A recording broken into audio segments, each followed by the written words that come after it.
സുബു എജു പ്ലസിൻ്റെ പുതിയൊരു വീഡിയോയിലേക്ക് സ്വാഗതം.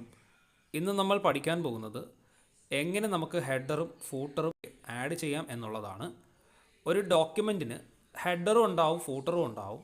ഹെഡർ എന്ന് പറഞ്ഞു കഴിഞ്ഞാൽ ഒരു ഡോക്യുമെൻറ്റിന് കൊടുക്കുന്ന കോമൺ ആയിട്ടുള്ള ഹെഡിങ്സ്, ഫൂട്ടർ എന്ന് പറഞ്ഞാൽ കോമൺ ആയിട്ടുള്ള ഫൂട്ടിങ്സ്.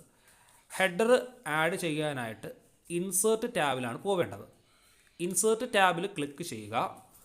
ഇൻസേർട്ട് ടാബിൽ ഹെഡർ ആൻഡ് ഫൂട്ടർ എന്നൊരു ഗ്രൂപ്പ് കാണാം. അവിടെ ഹെഡർ എന്ന് പറയുന്ന ടാബിൽ ക്ലിക്ക് ചെയ്യുക. ഒരു എക്സ്പാൻഡഡ് മെനു താഴേക്ക് വരും. അതിനുള്ളിൽ കുറേ ഹെഡർ സ്റ്റൈലുകൾ കാണാം. ഏത് ഹെഡർ സ്റ്റൈലാണോ വേണ്ടത് നമ്മളത് ചൂസ് ചെയ്യുക.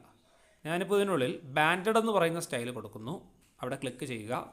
അപ്പോൾ ആ ഒരു സ്റ്റൈൽ വന്നു. അവിടെ ഡോക്യുമെൻ്റ് ടൈറ്റിലിൽ മൗസ് കൊണ്ട് ക്ലിക്ക് ചെയ്തതിന് ശേഷം നമുക്ക് ആവശ്യമായിട്ടുള്ള ടെക്സ്റ്റുകൾ ടൈപ്പ് ചെയ്യുക. Then close header and footer കൊടുക്കുക.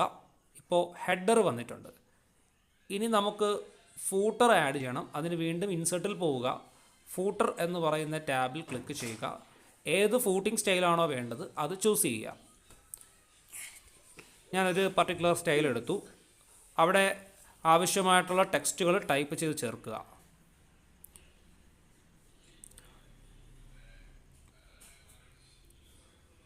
Okay, close header and footer കൊടുക്കുക. അപ്പോൾ നമുക്ക് ഹെഡറും വന്നിട്ടുണ്ട്, ഫൂട്ടറും വന്നിട്ടുണ്ട്. നമ്മുടെ പേജിൽ ഹെഡറും ഫൂട്ടറും കാണാൻ സാധിക്കും. ദെൻ ഈ പേജിൻ്റെ തൊട്ട് താഴെ നമുക്ക് ഒട്ടനേകം പേജുകൾ ആഡ് ചെയ്യാം. നമ്മളിനി ആഡ് ചെയ്യാൻ പോകുന്ന എല്ലാ പേജുകളിലും ഈ ഹെഡറും ഫൂട്ടറും കോമൺ ആയിട്ട് വരും. പുതിയ പേജ് ആഡ് ചെയ്യാൻ ഇൻസേർട്ടിൽ പോയി ബ്ലാങ്ക് പേജ് കൊടുത്തു. കണ്ടോ, പുതിയ പേജ് വന്നപ്പോൾ അവിടെയും നമ്മൾ കൊടുത്ത കോമൺ ആയിട്ടുള്ള ഹെഡറും ഫൂട്ടറും വന്നിട്ടുണ്ട്. എത്ര പേജുകൾ ഇതുപോലെ ആഡ് ചെയ്താലും അവിടെയെല്ലാം ഈ ഹെഡറും ഫൂട്ടറും കോമൺ ആയിട്ട് വരും. വീഡിയോ ഇഷ്ടമായ ലൈക്ക് ചെയ്യുക, ഷെയർ ചെയ്യുക. പുതിയ വീഡിയോസിനായിട്ട് ചാനൽ സബ്സ്ക്രൈബ് ചെയ്യുക.